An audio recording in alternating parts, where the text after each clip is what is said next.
ایک دفعہ کا ذکر ہے، کسی زمانے میں خورشید نام کا ایک کسان رہتا تھا، جس کے دو بیٹے اصغر اور بابر تھے۔ بیٹے جھوٹ بولنے اور بات نہ ماننے کے لیے بدنام تھے۔ خورشید کو اپنے بیٹوں کی فکر تھی اور وہ انہیں سچ بولنے کی قدر سکھانا چاہتے تھے۔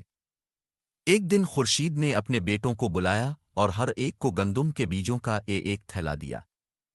اس نے ان سے کہا کہ وہ بیج بازار میں بیچیں اور اپنی کمائی ہوئی رقم لے کر واپس آ جائیں۔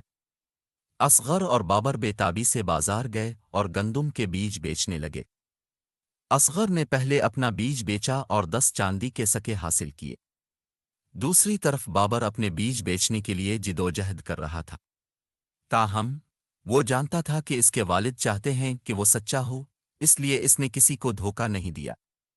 چند گھنٹوں کے بعد اصغر بہتر منافع کے لیے جھوٹ بولنے کے لالچ کا مقابلہ نہ کر سکا۔